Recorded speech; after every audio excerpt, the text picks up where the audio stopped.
หลักของชาติโดยสำนักงานประชาสัมพันธ์ที่ 3 กรมประชาสัมพันธ์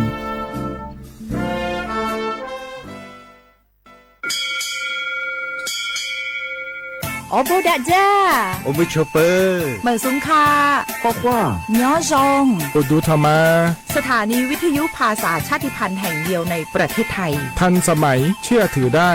แล้วพบกันที่สวทเชียงใหม่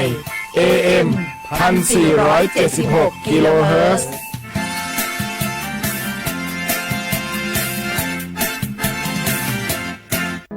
มะเร็งปากมดลูกรักษาได้ถ้าตรวจเจอระยะแรกหญิงไทยอายุ 30-59 ปีวันนี้รีบใช้สิทธิบัตรทองตรวจมะเร็งปากมดลูกได้ไม่เสียค่าใช้จ่ายติดต่อสถานพยาบาลในระบบบัตรทองหรือจองคิวตรวจผ่านแอปเป๋าตังเลือกกระเป๋าสุขภาพหรือขอรับชุดเก็บสิ่งส่งตรวจมะเร็งปากมดลูกด้วยตนเองที่ร้านยาและคลินิกการพยาบาลสอบถามเพิ่มเติมสายด่วนสปสช1330ตลอด24ชั่วโมง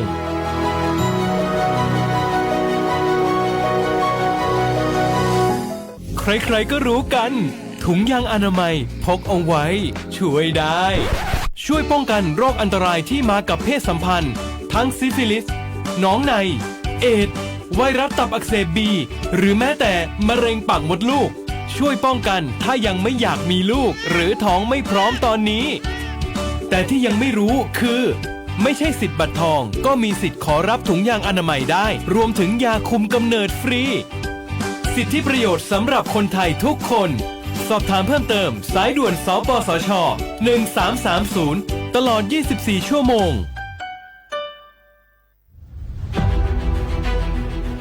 จังหวัดเชียงใหม่ขอความร่วมมือทุกภาคส่วนงดการเผาเพื่อลดปัญหาหมอกควันและมลพิษทางอากาศจากการเผาป่าและการเผาเศษวัสดุทางการเกษตรตามประกาศมาตรการสำคัญเพื่อควบคุมการเผาในพื้นที่ต่างๆโดยไม่อนุญาตให้มีการเผาใดๆทั้งสิ้นเพื่อเป็นการลดมลภาวะจากฝุ่นละอองขนาดเล็กหรือ PM 2.5 ตั้งแต่วันที่ 1 มกราคมถึง 31 พฤษภาคม 2569 หากจำเป็นสามารถลงทะเบียนขออนุมัติผ่านระบบไฟล์ดีและเบิร์นเช็คได้ฝ่าฝืนต้องระวังโทษจำคุกและปรับหรือทั้งจำทั้งปรับจังหวัดเชียงใหม่ส่งเสริมการใช้เทคโนโลยีในการจัดการขยะและเศษวัสดุทางการเกษตรเพื่อลดการเผาในอนาคตและสร้างสภาพแวดล้อมที่ดีขึ้นในระยะยาวหากพบเห็นการเผาในพื้นที่ห้ามเผาหรือพบผู้กระทำความผิดสามารถแจ้งข้อมูลได้ที่ 053-112-808 หรือ 191 ตลอด 24 ชั่วโมง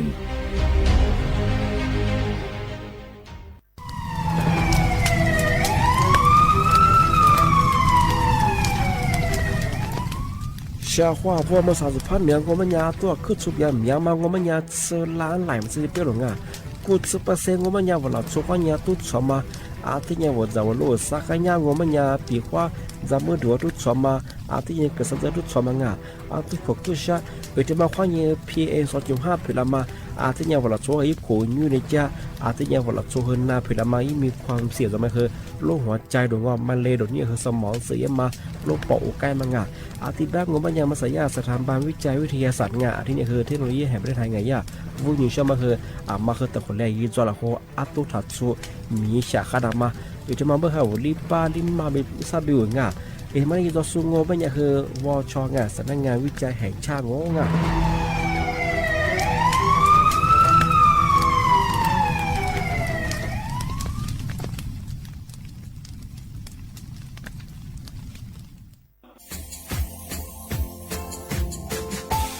ชาว่าพระวัฒมาปีใหม่อาทิตย์ศึกตาจินชามองมันยังไงมุสาจังหวัดเชียงใหม่ข้อยถึงมาปีใหม่ปากไก่ฝรั่งที่5ที่เนี่ยของพวกข้อยยังว่า5 3次ที่เนี่ยซึ่งอีกคนอยู่ตรงนี้โฉดซึกกูกว่ามาคือตุทัดโซดกกับปากกับเมียนเบสพิอาลุมีโดขยันโดอจุปดกสัตว์ความแบบดิต้มแบงตุทัดโซบรังที่เนี่ยพื้นที่หรือตัวจางโง่เป็นยังก็ยาระบบไฟดีข้อยนี้มาอนุญาตอยู่ไม่คือมาคือตุทัดโซดกที่เนี่ยปีความว่าตุสองเป็นยังฝ่าฝืนยังคือกลุ่มหมายละชัวยาชัวยาโซดกที่บ้านก็เป็นยังมาตุชัวตุเบียพะมวงโง่เป็นยังโวโทแจ้งศูนย์อำนวยการแก้ไขปัญหาหมอกควันที่คือฝุ่นละอองมาคือจังหวัดเชียงใหม่ยี่เบอร์โทรโง่เป็นยัง 053อาทินี้112808หรือมาโงบัญญาสำนักงานประชาสัมพันธ์จังหวัดเชียงใหม่ก็ยินดีปีมาทีดีพักกายฝรั่งอันนี้ประกาศมาก็ตะวันเลยจะหลอกฝรั่ง呱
年不内挂抓嘞，日中是中两马做事路。不怕来我的你路，不怕来输的你路，只愿你的两马做事路。阿他的道路，真怕不道路，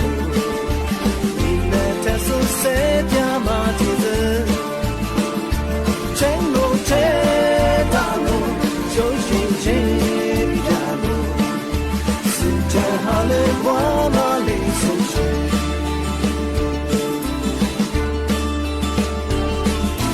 红里苏的白马呀，罗我少人去挂背，木拉木拉爹马头西路，三把苏白路对家。在做事的子对家，完了过来挂马头西路，阿他的道路，真怕的道路，你那这是谁家马蹄子？真路真大路，就进谁家路？谁做好了挂马里出去？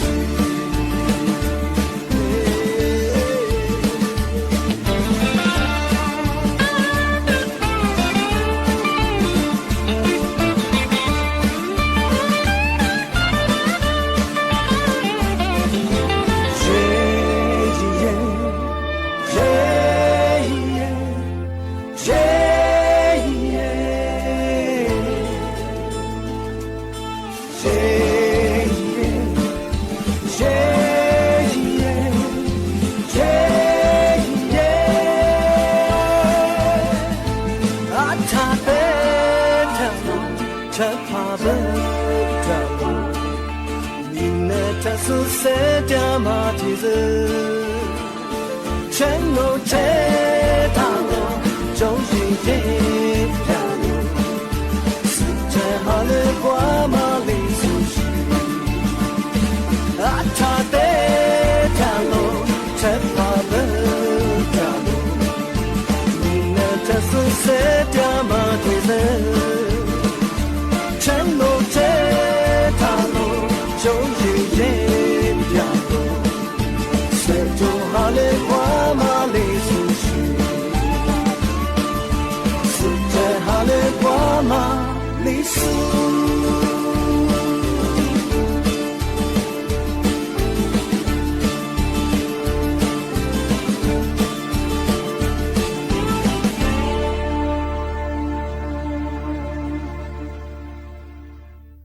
Nanya nga.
我小花不来画画，你呢？从木花你节目啊，我历史我都知道画ไปแล้วอ่ะ我历史我ปากกากุ้งไม่ยาทาจีนใหม่อ่ะสถานีวิทยุกระจายเสียงแห่งประเทศไทยจังหวัดเชียงใหม่วิทยุว่าตัวจะมองไปเหยยี่ระบบยา AM ยี่ความถี่ไปเหยที่ตัวลี่ยาสิสืบโฉขึ้นกว่าตัวจะทีนี้ว่าฟิสบุกเหยหลายสุดยังไงยี่ชื่อเพลงไปเหยสวทเชียงใหม่ AM 1476กิโลเฮิรตซ์ตัวอย่างงาในแนวไปเหยถูกโมขวานีเจโมที่โมแล้วมันจะเหยหนีโมขวานีซาโมที่นี่มาหนีขวาด้วยไงในแนวที่ขวาที่โมรอที่ขวาไงน่ะที่นี่ขวานีน่ะเนี่ยจะดวงงงา小伙伴，我拿来乌龟子过的饼哎，个四个年度，个四个大度。小伙伴，乌龟的么和面子装哎，俺们啥地图嘛，拿来别的么和伢ที่มัน伢吧，乌龟哎叫乌龟，伢ตะภาพน้ำ吧么哎，哎叫乌龟ที่子嘛我把伢ที่伢ไต้หวัน吧我太子吧哎，啊可香啊，去对你干伢是做，去个一花杂是装啊，俺们啥伢ตะภาพน้ำ吧么伢，哎叫乌龟ที่มัน伢吧我。一是ที่ยาไต้หวันมาจู่คือผมว่าจู่นี่ที่จู่มาไงแต่ละเหตุที่怎么ที่มันยังแบบที่ยาชาวขวานมาคือแบบจู่ไงใช่เป็นยาคือสักแบบนี้อีขวาจะมีมาจะกูจะชัวแต่ผ่านน้ำแบบมันยังไงที่ยาชีววิทยาอะไรบ้างไงอีมีแบบนี้ที่มันยังฝรั่งงงไงชาวขวานที่ยังนั่นยังไงยาไต้หวันซับเชียวto turn อะไรบ้างไงchange subtle to turn สิ่งนี้วิทยาศาสตร์จะกว่าเปลี่ยนไปสิ่งนี้ twiness อะไรบ้างไง twiness synesis อะไรบ้างไงอีจากกูแบบนี้นะยาคือผ่าเหมือนที่ไต้หวันเหมือนแบบเกาหลีเหมือนแบบญี่ปุ่นเหมือนแบบเวียดนามพม่าแมนจูเรีย是他这么话อาจจะลูกหัวเราต้องคือจากไงจวงอ่ะก็สุข小伙伴我太子庙我半年สุข去弗拉么ไงมาคือเสื้อมาเราว่า吃过吃住弗劳ที่มา半年小伙伴一煮一食แบบมาคือเนี่ยเป็น我们三年สุขคือ去我แบบเนี่ย一日咋一副姐姐一日的那是ไงก็อย่า我叫我贵ตะพานน้ำแบบเนี่ย一副แบบมาคือ一副他不嘛个，一副可别两边不嘛一个就有多个阿拉，来你就是的化妆啊，今天搞不上个，阿拉你干没3 gram 的话嘛，阿拉提苦比呀，5拉嘛和阿拉里一下抽1 gram，可怕我这里边也一苦你苦吃比也也那1 gram，提妆啊，阿拉提kilo个这个很稀的话嘛，个说个别不行呀。一副嘛吃过吃副饼啊，一日学嘛很爱，面吃过加别光啊，说乌龟的怎么个样？小伙伴，乌龟大盘南边么样？说个去5方哎，一副呗，一日人呗，我属于很说哎，俺们3年半我把你妈的话嘛，我们家说一日的5方的哎，每次找个到3个大学，把你妈没上的3个啊，的嘛我们家。一有数个嘛苦啦，说的别个，说别人一有数面，俺这嘛没啥主呀，俺叫过去过去个专门个以后吃我过嘛吃过嘛吃住不老个，不老嘛的嘛，ที่ยาฟาร์มตะวันฉายอะไรแบบที่ก็มาเปลี่ยนไปสิเนี่ยที่ยาสู่ต่างประเทศว่าจุดไงสามฟลามาจอกไว้ที่กว่าใหญ่หิวกว่าจุดนี้จนนครศรีอยุธยาแบบระยองนอนที่หนูว่าใหญ่หิวตามา说啥不啦嘛？把挺满的装啊，哎不哎，俺们谁有环境什么哎？说要贵小伙伴，呀攀台湾的怎么我们呀，一家股票们呀面不太装啊，拉去摸哎，说我别嘛听我เกาหลีฮ่องกงคือพาเวียดนามก็มาใส่ยาอีส่งดูยามาคืออีอุสุคือแบบสหรัฐอเมริกาเมืองซึ่งไงยายุโรปฝรั่งยุโรปเมือง是装啊อีอุสุ问题我们也说的呀，一让我们也学习中哎，就一晃我们呀，阿拉离去出去的话嘛哎，你那那，这嘛提几路嘛苦啊，一分阿拉你下做往下把背了，你那出去做下去嘛，我们提几路嘛，你下我吃的话变啊，白起我最近提起龙狗嘛我们呀三下最三下黑吃白了小伙娃这些对牛我们哎乌龟提子嘛提子嘛我们呀哎有龟提子嘛他怕那边呀做怕边呀说孵化石化东哎我找过都提子白小哎云那些提子俺们还没光我们呀俺们啥俺们和怕后面我们一包下哎一包边们呀我嘛提的啦没哎一包下嘛司法提的啦没嘛我嘛电话和巴郎个这么个小伙娃提小伙伴边呀很影响哎俺们做个一副哈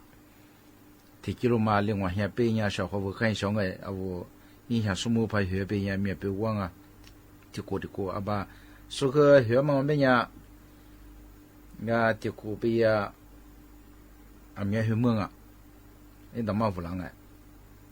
个小伙娃怎么个嘛后影响边样哎说住呀一后个提到一个当哎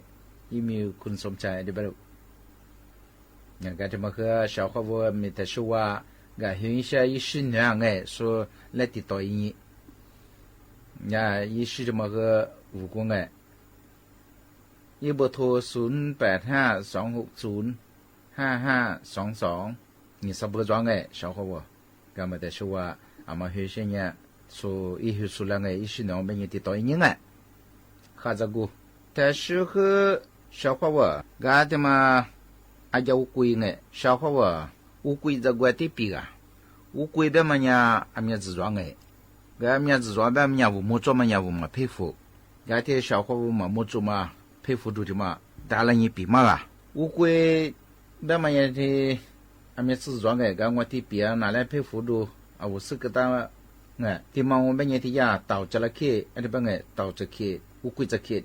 那边乌龟这去别路地嘛我们呀发了没呀后来个的那边路sniper后来个的 sniper 地嘛呀没太提是我就算我们呀乌龟做他来说我们讲哎乌龟做来说我们呀个我是的嘛啊说的是乌的了嘛乌龟的子嘛一个就怕乌的了哎小伙娃拉提不制作拉肉一个的有多哎我一个股有多这么个一他妈佩服嘛呀一我嘛和的多年的子嘛没一个有多一个股嘛辛苦的我早起我只有学了哎他最近说个乌龟早起边啊我也在那去边嘛哎现在的子嘛我们也管明明呀我们的婆国嘛做我也阿美利干的我在说就讲我在说装我也发了阿美利干嘛在说哎有么合适有都合适装但是有的那户和国怪你婆婆那户去当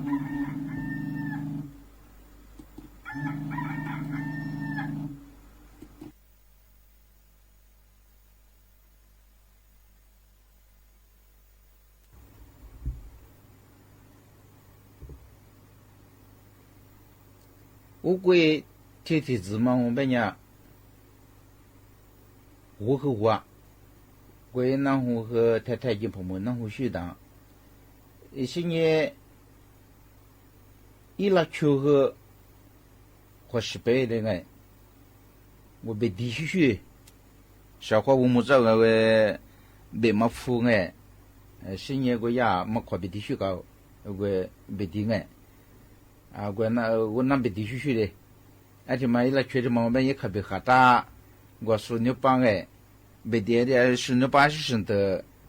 被地后边咋拉呗以后说那是咋的一路而且各光那这边哎我被地的是你把是的来各咋嘛别坏了球过一拉球的嘛边那被地区告诉你你可别你哈达呗说你嘛是一拉球那被地拖咋了嘛也哎呗以后说了咋的光各光那这边些体子们边呀我说了我真10来个苦10来个苦了些年一出一个苦荒一出一个苦杂荒哎边我今天嘛别要苦些了一出一个一的做个他们和要乌龟说过要发了没专门哎，我他这边要么做，是也顺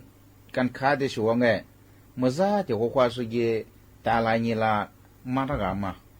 这时装啊，的话别说乌龟在开天嘛，我们呀，一那天嘛和小伙我跑五代里边呀，底下几路么时装啊，小伙我算一装啊，我那初年底下几路么追。你古巴肉嘛，我去吃是去吃古巴的嘛，我嘛的嘛习惯哎。现在但是和乌龟体子抓嘿，他呀到关hin yak里边哎，他嘛我们也因为发了米呀，马大不了，乌龟体子嘛我们呀，我的孙呀是乌龟吧。我个宝贵的马的边哎，他们和国家阿美利加大的说装啊，一个的可怕无得了，一个国门哎，提了把抓住，提了把马吃，也是呢，一那个日子记录，怕无得哎，提装啊，他们呢，一个就和呗。他妈哎，干嘛呀？个是呢？因那苦的那干啊，皮了哎，是呢，是学的。他们和乌龟体怎么和一个国又多一个国嘛哎，辛苦当啊。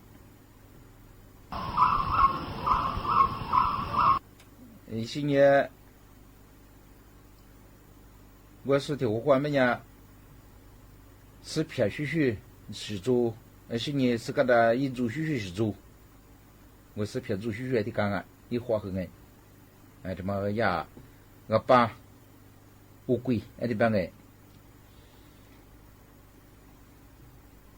乌龟他妈个体质，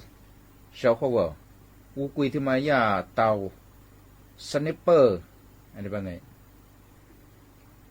他们我们也一摸的是，乌龟体子嘛，要发了没呀 ？common， 小伙伴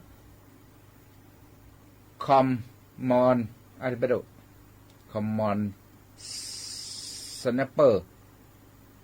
乌龟体子嘛，我们也提呀，他为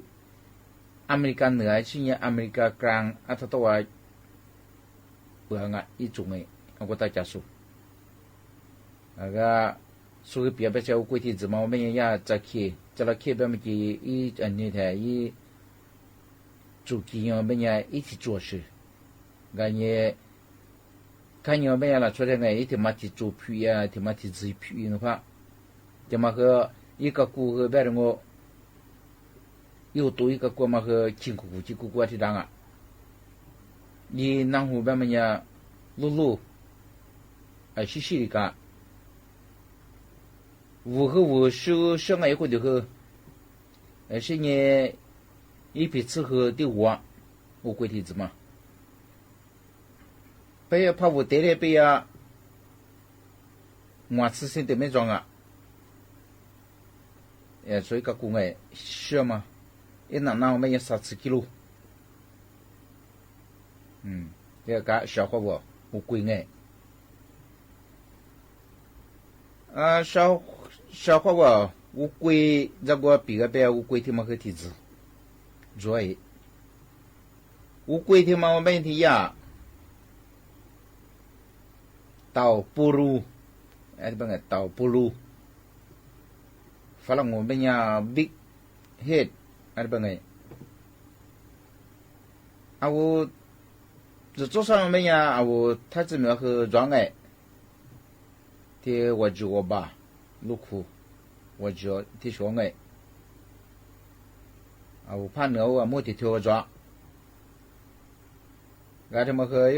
怕我得了我们呀，你只是的没你只我是的没，那提家是抓一个就我规体子嘛也没人小伙我就我把这说也是那明天快点学家上每批次是都把么个呀电话我个没啥子你们过没呀？说个别的是呀，一些都没了。我最近说是把马和说和购买下都当个杀空旷下当个乌龟的子嘛。俺们三年乌龟的子嘛，和你别我的那是那米哎，俺里去别你那到底是我一家去的去。然后说和杀空旷一宿没了哎，那出边么呀入杂啥的熊哎。我最近一宿和没了嘛哎，做出空旷哎，购买嘛怕入杂，我们也说怕么也错啊。这边哎。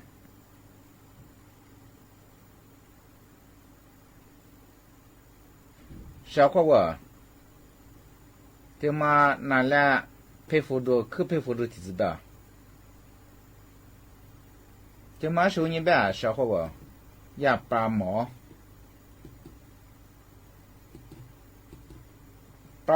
是 dross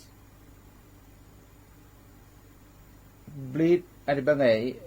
拔毛是到 bleed 我都，这帮我呢小伙我，里边一配服啊，我提子嘛，我们呢一服没，我的是呢嘛，就我们呢无呢无有嘛的，无怎么的，无对应嘛的，无后嘛的哎，是别无后嘛的，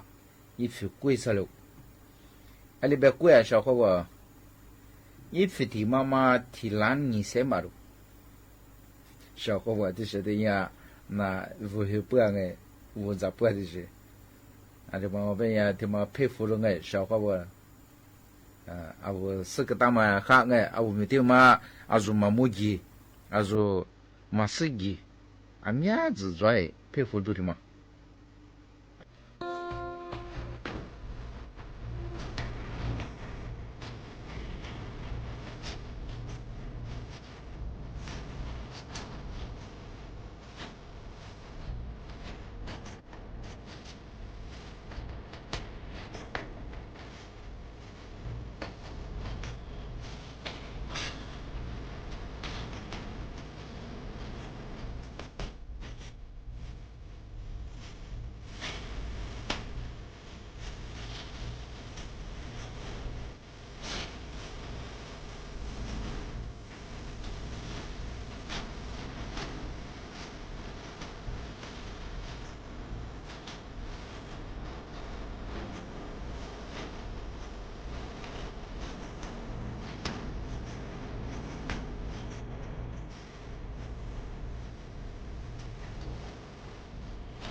你出差自己了的，大你妈面啊，他在你多了，他是我妈的，是家住却妈的梦，你妈的山。你不该是我老年，你不为我，是他的阿他妈的母，他的妈那个。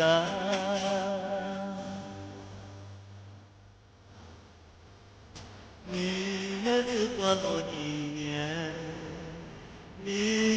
那么孤独。没事怎么这里？的过节，我怎么没把那天妈不的？那是你我他的你妈了，那么就把那走。找的人一个。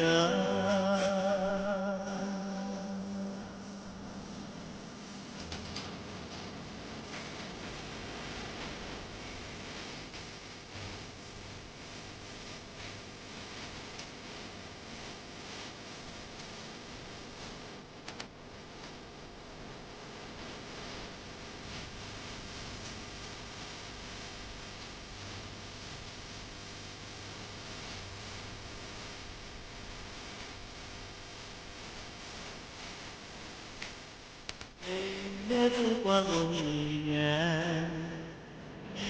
那么孤独，那是怎么的你？的我家，我怎么把的天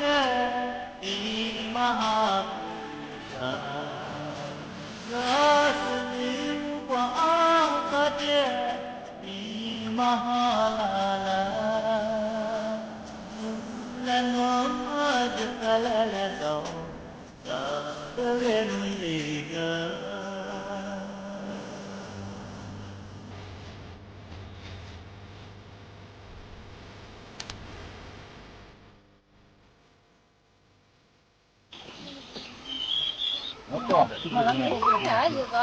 我可是可以说了，让我不做他说了，是可以我妈做了，我和我妈妈下了，他说跟他别个啊，那是跟他别个啊，他妈那我啥了，我可以和我了，爸爸没是你弄嘛，妈妈没带是弄嘛，他妈那我你做个，我可以和是过个，没得没可你弄啊，没得没得是弄啊。muka anyanya na wala zonya ale sabya tedase ale mohya tedase chitwa hima na ho yigo uko gihasa zogo muka shitale na wakasale chitwa nyesha nyaka ko ko sasha sakaha moda muka nyinola moda modasa nola daka ko wa shofola bizapo wa jifola muka kwakwa shitale na wa mala kwale muka kikiza na wa shiteza kaki baba tuwa na deza mama shawa na deza zojonje shevu mwada zosa kake zodeda kele mata danda kete mata domda kele zoda zodedo kete zokwa kete zodwa zokwado muka kwakwa shitale na wa mala kwale sabe zagya mangala la kwa zuciya mangala ta shekana daganga na shekana daganga muka anya manyado na wala zo manyado muka anya ka na wala zo ka muka baba yidado na wa mama yidado kitu za mwanye doye kutu za jasa kuli muka baba danyado na wa mama danyado sata ganya tsande la ka ganya da amkwa 么别么干学好了，么的么在之后了，么个不过是错了，那我妈拉过错了，这个不管个头了，这个不得也知了，么个安眠我，那我来过我，阿来上下去别事，阿来么下去别事，这在今年他说我，我说就是他说我，他妈阿不忙啊，他妈咱妈忙啊，么个不管你晒了，那我妈拉说晒了。阿是提着你做啊，一面提面是做啊，你做干也别个啊，是做不是的个啊，他妈那话啥浪啊，我说一个没浪啊，爸爸没害你这个，妈妈没得是这个。那他就是叫我那么很多，那个叫我怎么这个年了没有问题？我可不说现在了，那我妈拉不车子。这边这家忙啊，那我日子忙啊，么个这家挺忙呀，那我日子挺忙呀，就是阿这给打的，我说阿老些打的，么个阿面和，那我那个和，阿这给我你做啊，阿老些我是管啊，么个我是错了，那我妈拉过错了，你是阿到妈妈了，说是阿做没这了，结果不想听了。你还不想提学了？可是很难的啊，那是很难的啊。是这些我没做了，是我没下了，我可我是错了，那我没拉过错了，我可安念我，那我来过我，我可我没学的。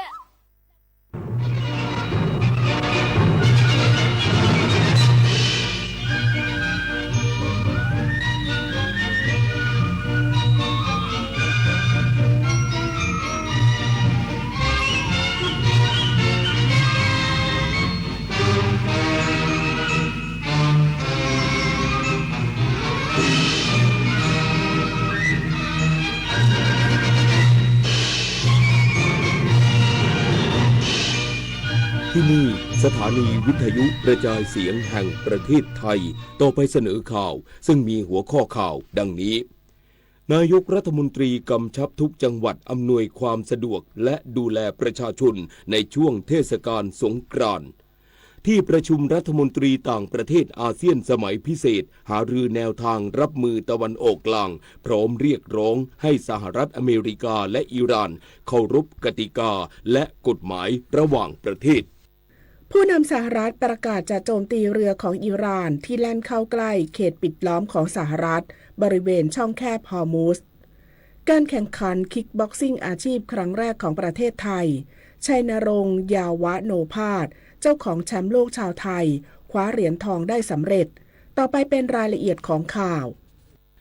น ายกรัฐมนตรีกำชับทุกจังหวัดอำนวยความสะดวกและดูแลประชาชนพร้อมสุ่มตรวจผู้ประกอบการค้าน้ำมันเพื่อให้มีน้ำมันเพียงพอต่อความต้องการในช่วงเทศกาลวันนี้นายอนุทินชาญวีรกูลนายกรัฐมนตรีและรัฐมนตรีว่าการกระทรวงมหาดไทยเดินทางไปตรวจเยี่ยมจุดตรวจด่าน7วันอันตรายณบริเวณเทศบาลตำบลพระพานารายจังหวัดจันทบุรีโดยเน้นย้ำถึงมาตรการด้านความปลอดภัยบนท้องถนนดื่มไม่ขับเมาไม่ขับซึ่งผลการตรวจเยี่ยมภาพรวมเป็นไปด้วยความเรียบร้อยนายกรัฐมนตรีกล่าวว่ารัฐบาลโดยกระทรวงมหาดไทยร่วมกับกระทรวงคมนาคมสำนักงานตำรวจแห่งชาติและองค์กรปกครองส่วนท้องถิ่นจัดตั้งจุดบริการประชาชนบนถนนสายหลักทั่วประเทศเพื่อเป็นจุดแวะพักผ่อนคลายและเป็นศูนย์ข้อมูลการเดินทางรวมทั้งจัดเตรียมเครื่องดื่มและของว่างไว้บริการเพื่อลดความอ่อนล้าและป้องกันอุบัติเหตุจากการหลับในนอกจากนี้ยังได้กำชับผู้ว่าราชการจังหวัดให้ดูแลความเรียบร้อยเพื่อให้ประชาชนเดินทางถึงจุดหมายอย่างปลอดภัยจากนั้นได้เดินทางต่อไปยังสถานีบริการน้ำมันเชลล์บริเวณหน้าตลาดเจริญสุขเพื่อทำการสุ่มตรวจผู้ประกอบการค้าน้ำมันโดยพบว่ามีปริมาณน้ำมันเชื้อเพลิงสำรองเพียงพอต่อความต้องการของประชาชนแม้จะเป็นช่วงเทศกาลสงกรานต์ที่มีปริมาณการเดินทางจราจรหนาแน่นกว่าปกติทางนี้นายกรัฐมนตรีได้กล่าวถึงราคาน้ำมันว่าจำเป็นต้องดำเนินการให้สอดคล้องกับกลไกของตลาดโลกอย่างไรก็ตามรัฐบาลได้เข้ามาใช้มาตรการควบคุมค่าการกลั่นและค่าการตลาดให้อยู่ในเกณฑ์ที่เหมาะสมเพื่อช่วยกดราคาให้ลดลงได้มากกว่าปกติประกอบกับในช่วงนี้ที่ทางราคาน้ำมันในตลาดโลกมีการปรับตัวลดลง จึงเป็นปัจจัยบวกที่ทำให้รัฐบาลได้สามารถสะท้อนต้นทุนและปรับลดราคาขายปลีกในประเทศลงตามความเป็นจริงได้ปั๊มเชลนะปั๊มที่รัฐบาลไม่ได้ควบคุมนะเขาก็มีปตท.มีแน่นอนราคาก็เป็นไปตามตลาดวันนี้นี่ลงมานายกจะให้ลงกว่านี้ครับก็ถ้าเราให้กลไกตลาดตัวกำกับนะครับในวันเดียวกันนายกรัฐมนตรีได้เดินทางไปเป็นประธานเปิดงานสืบสานประเพณีมหาสงกรานต์ถนนข้าวสุกแอดวิเศษชัยชาญอ่างทองปี2569ที่ลานหน้าวัดลาดเป็ดจังหวัดอ่างทองจัดขึ้นจนถึงวันที่15เมษายนนี้โดยย้ำว่ายูเนสโกได้ขึ้นทะเบียนสงกรานต์ไทยเป็นมรดกภูมิปัญญาทางวัฒนธรรมที่จับต้องไม่ได้ประจำปี2566เป็นเครื่องยืนยันอย่างชัดเจนว่าสงกรานต์คือเอกลักษณ์อันทรงคุณค่าของไทยและเป็นเหตุผลที่หลายจังหวัดใช้โอกาสแห่งเทศกาลนี้ยกระดับการท่องเที่ยวเพื่อกระตุ้นเศรษฐกิจและกระจายรายได้สู่ชุมชนพร้อมเชิญชวนทุกคนได้ร่วมกันเล่นน้ำสงกรานต์อย่างมีความสุขศักดิ์สิทธิ์ประดับศิลป์รายงานและเนื่องในเทศกาลสงกรานต์วันขึ้นปีใหม่ไทยสถานเอกอัครราชทูตต่างประเทศในประเทศไทย42ประเทศได้จัดทำวิดิทัศน์อวยพรส่งความปรารถนาดีมายังประชาชนชาวไทยนางสาวสบิดาไทยเศรษฐ์รัฐมนตรีว่าการกระทรวงวัฒนธรรมเปิดเผยว่าเนื่องในเทศกาลสงกรานต์ปีนี้ได้รับความร่วมมือจากสถานเอกอัครราชทูตต่างประเทศในประเทศไทย42แห่งทั่วโลกอาทิออสเตรเลียเบลเยียมแคนาดาชิลีจีนเดนมาร์กอียิปต์ฟินแลนด์ฝรั่งเศสอินเดียอิสราเอลญี่ปุ่นเกาหลีมาเลเซียสหรัฐอเมริกาเวียดนามร่วมสร้างสรรค์วิดิทัศน์อำนวยพรและส่งความปรารถนาดีมายังประชาชนชาวไทยโดยแต่ละประเทศได้นำเสนอผ่านมุมมองที่สร้างสรรค์ผสมผสานเอกลักษณ์ของแต่ละชาติเข้ากับสงกรานต์ไทยซึ่งสามารถรับชมได้ทาง YouTube ของสำนักงานปลัดกระทรวงวัฒนธรรม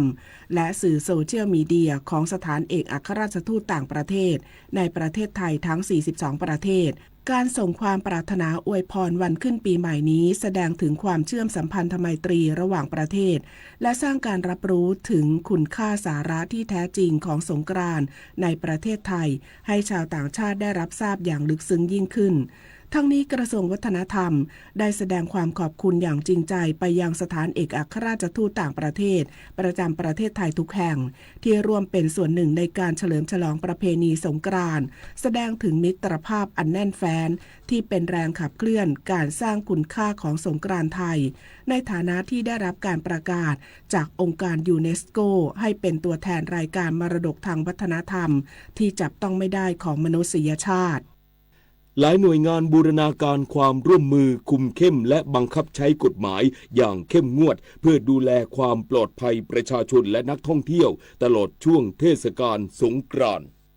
นายพดุงศักดิ์สรุจิกำจรวัฒนะผู้ตรวจราชการกระทรวงคมนาคมเปิดเผยผลการดำเนินงานของศูนย์อำนวยการป้องกันและลดอุบัติเหตุทางถนนช่วงเทศกาลสงกรานต์พุทธศักราช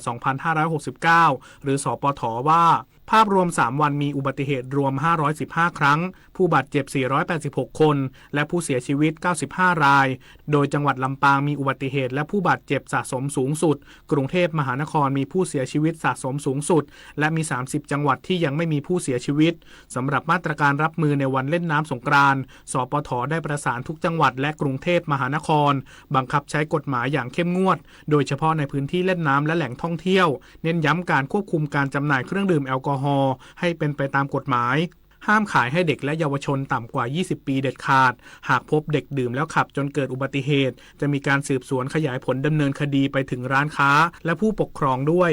นอกจากนี้ยังกำชับให้เพิ่มความเข้มข้นของด่านชุมชนและด่านครอบครัวเพื่อเฝ้าระวังและตักเตือนผู้ขับขี่ที่มีพฤติกรรมเสี่ยงในชุมชนพร้อมเตรียมระบบกู้ชีพให้เข้าถึงจุดเกิดเหตุและส่งตัวผู้บาดเจ็บได้อย่างรวดเร็วเราก็อยากจะสื่อสารไปยังพื้นที่โดยที่จะขอความร่วมมือจากท่านไม่ว่าจะเป็นภาคของจังหวัดตำรวจนะครับฝ่ายปกครองผู้นำองค์กรปกครองส่วนท้องถิ่นคงต้องร่วมมือกันที่จะป้องปรามนะครับสถิติก็เห็นอยู่แล้วว่าช่วงที่เกิดอยู่ในช่วง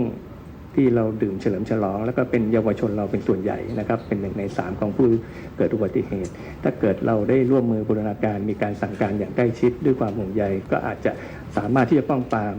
คนที่ดื่มเฉลิมฉลองมีการดื่มแล้วก็งดการขับขี่ยานพาหนะก็จะเป็นส่วนหนึ่งที่จะช่วยลดอุบัติเหตุของเราเกิดขึ้นได้นะครับ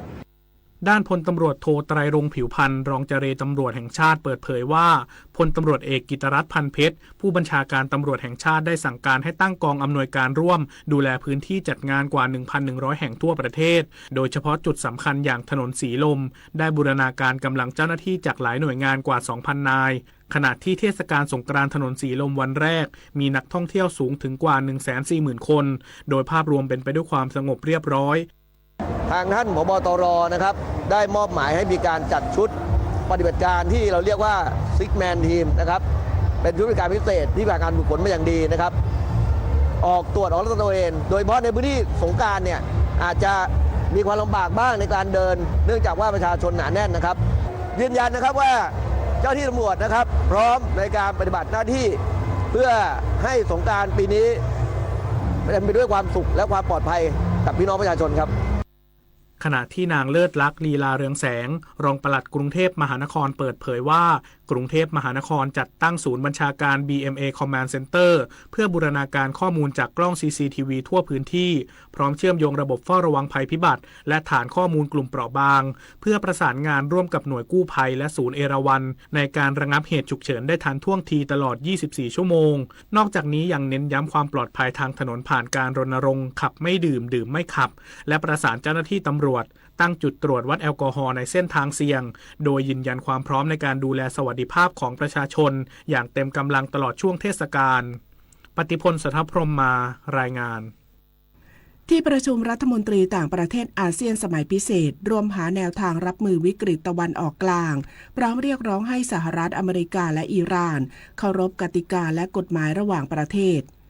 นายศรีหศักดิ์พวงเกตแก้วรองนายกรัฐมนตรีและรัฐมนตรีว่าการกระทรวงการต่างประเทศเปิดเผยว่าการประชุมรัฐมนตรีต่างประเทศอาเซียนสมัยพิเศษซึ่งจัดโดยประเทศฟิลิปปินส์เพื่อเตรียมความพร้อมสำหรับการประชุมสุดยอดอาเซียนในวันที่ 7-8 พฤษภาคมนี้ได้หารือถึงสถานการณ์ภูมิภาคตะวันออกกลางและผลกระทบต่ออาเซียนโดยเฉพาะด้านความมั่นคงพลังงานและอาหารซึ่งจำเป็นต้องเพิ่มศักยภาพในการรับมือทั้งในด้านโครงสร้างการทำงานและกระบวนการตัดสินใจเพื่อให้ตอบสนองต่อสถานการณ์ฉุกเฉินได้อย่างมีประสิทธิภาพพร้อมกล่าวถึงสถานการณ์ตะวันออกกลางต่อความตึงเครียดระหว่างสหรัฐอเมริกาและอิหร่านซึ่งยังไม่สามารถบรรลุข้อตกลงร่วมกันได้โดยหวังว่าทุกฝ่ายจะใช้การเจรจาเป็นแนวทางหลักในการคลี่คลายปัญหาและหลีกเลี่ยงการยกระดับความขัดแย้งและเรียกร้องให้ทุกฝ่ายเคารพกฎหมายระหว่างประเทศพร้อมทั้งร่วมกันหาทางออกที่สร้างผลประโยชน์ร่วมกันและนำไปสู่สันติภาพอย่างยั่งยืนซึ่งขณะนี้เรือบรรทุกน้ำมันก๊าซธรรมชาติเหลวและปุ๋ยจำนวนมากติดค้างอยู่ในพื้นที่ส่วนร่างของลูกเรือมยุรีนารีขณะนี้อยู่ระหว่างการตรวจสอบโดยกระทรวงการต่างประเทศพร้อมอำนวยความสะดวกการดำเนินการตามขั้นตอนต่างๆกระทรวงทรัพยากรธรรมชาติและสิ่งแวดล้อมควบคุมไฟป่าในพื้นที่กลุ่มป่าห้วยขาแข้งบริเวณอุทยานแห่งชาติแม่วงและอุทยานแห่งชาติคลองลานได้สำเร็จพร้อมเร่งสำรวจพื้นที่ทำแหล่งน้ำเพื่อเพิ่มประสิทธิภาพการดับไฟและช่วยสัตว์ป่าระยะยาวนายอัธพลเจริญชันษาอธิบดีกรมอุทยานแห่งชาติสัตว์ป่าและพันธุ์พืชเปิดเผยว่าการปฏิบัติงานควบคุมไฟป่าในพื้นที่อุทยานแห่งชาติแม่วงและอุทยานแห่งชาติคลองลานประสบความสำเร็จซึ่งเป็นพื้นที่สำคัญในกลุ่มป่ามรดกโลกห้วยขาแข้งซึ่งเมื่อวานนี้ได้ปฏิบัติการเชิงรุกและสนับสนุนอากาศยานจากสำนักงานปลัดกระทรวงทรัพยากรธรรมชาติและสิ่งแวดล้อมเข้าปฏิบัติการบินทิ้งน้ำ22เที่ยวรวมปริมาณน้ำ 11,000 ลิตรจนสามารถเข้าควบคุมสถานการณ์ไฟป่าในพื้นที่บริเวณน้ำตกคลองลานและน้ำตกคลองน้ำใสได้สำเร็จส่วนในพื้นที่ห่างไกลของอุทยานแห่งชาติแม่วงยังมีข้อจำกัดเรื่องระยะปฏิบัติการและแหล่งน้ำโดยเจ้าหน้าที่ยังคงเฝ้าระวังอย่างใกล้ชิด สำหรับการแก้ปัญหาระยะยาวในจุดที่อากาศยานเข้าถึงลำบากอุทยานแห่งชาติแม่วงจะเร่งสำรวจพื้นที่เพื่อจัดทำแหล่งกักเก็บน้ำสำรองหรือแก้มลิงขนาดไม่น้อยกว่า 5x5 เมตรเพื่อใช้เป็นจุดตักน้ำดับไฟเพิ่มความชุ่มชื้นให้ผืนป่าและเป็นแหล่งน้ำสำรองสำหรับสัตว์ป่าช่วงหน้าแล้งเพื่อเพิ่มประสิทธิภาพการป้องกันภัยพิบัติไฟป่าอย่างยั่งยืนการไฟฟ้าฝ่ายผลิตแห่งประเทศไทยสนับสนุนโซลาร์เซลล์พร้อมแบตเตอรี่แบบเคลื่อนย้ายได้แก่กองกำลังสุรานารีเพื่อเสริมความมั่นคงชายแดนไทยนายสิริวัฒน์เจ็ดศรีรองผู้ว่าการพัฒนาโรงไฟฟ้าและพลังงานหมุนเวียนการไฟฟ้าฝ่ายผลิตแห่งประเทศไทยหรือกฟผ.เปิดเผยว่ากฟผ.ได้ร่วมส่งมอบระบบโซลาร์เซลล์พร้อมแบตเตอรี่แบบเคลื่อนย้ายได้เพื่อสนับสนุนภารกิจความมั่นคงชายแดนไทยกัมพูชาแก่กองกำลังสุรานารีโดยกองกำลังสุรานารีมีภารกิจหลักในการปฏิบัติหน้าที่รักษาความมั่นคงและอธิปไตยของชาติในพื้นที่ชายแดนซึ่งมีข้อจำกัดด้านโครงสร้างพื้นฐานโดยเฉพาะระบบโครงข่ายไฟฟ้าด้วยสภาพภูมิประเทศและสถานการณ์ด้านความมั่นคงทำให้ไม่สามารถขนส่งเชื้อเพลิงหรือใช้เครื่องกำเนิดไฟฟ้าแบบใช้น้ำมันได้ดังนั้นระบบผลิตไฟฟ้าพลังงานแสงอาทิตย์ดังกล่าวจะช่วยลดการพึ่งพาพลังงานจากภายนอกเพิ่มความพร้อมให้แก่ฐานปฏิบัติการในพื้นที่ชายแดนสำหรับระบบผลิตไฟฟ้าพลังงานแสงอาทิตย์พร้อมแบตเตอรี่ที่กระทรวงพลังงานและกฟผ.มอบให้ในครั้งนี้ประกอบด้วยโซลาร์เซลล์แบบพับได้ขนาดกำลังผลิต400วัตต์จำนวน3แผงรวมกำลังการผลิต 1,200 วัตต์พร้อมด้วยระบบแบตเตอรี่กักเก็บพลังงานขนาดความจุ3กิโลวัตต์ชั่วโมงผลิตโดยฝีมือคนไทยจากมหาวิทยาลัยขอนแก่นซึ่งมีการทดลองใช้งานในพื้นที่จริงพบว่าเพียงพอกับการใช้งานของกองกำลังตลอดคืนสงกรานต์เทศกาลแห่งรอยยิ้มของคนไทยจากประเพณีรดน้ำดำหัวสู่เทศกาลระดับโลกที่นักท่องเที่ยวต่างชาติหลงรักร่วมกันรักษาวัฒนธรรมไทยเล่นน้ำอย่างสุภาพปลอดภัยและมีน้ำใจเพราะเสน่ห์ของสงกรานต์ไม่ใช่แค่ความสนุกแต่คือความงดงามของความเป็นไทยสุขสันต์มหาสงกรานต์ทั่วไทย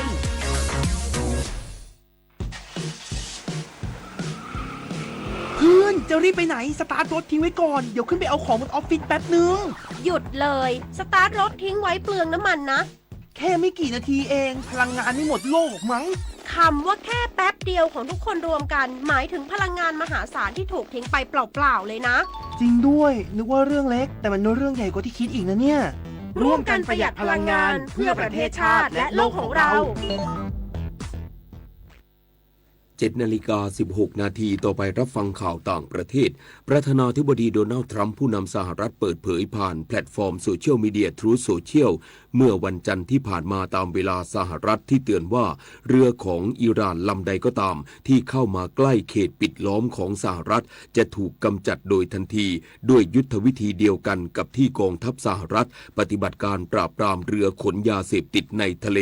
ถ้อยแถลงดังกล่าวมีขึ้นหลังกองทัพสหรัฐประกาศว่าการปิดล้อมทางทะเลจะเริ่มขึ้นเวลา 14 นาฬิกาตามเวลามาตรฐานสากลหรือตรงกับเวลา 21 นาฬิกาของเมื่อคืนที่ผ่านมาตามเวลาในประเทศไทยโดยจะครอบคลุมเรือทุกลำที่พยายามเทียบท่าหรือแล่นออกจากท่าเรือของอิหร่านขณะที่กองกำลังพิทักษ์การปฏิวัติอิหร่านหรือ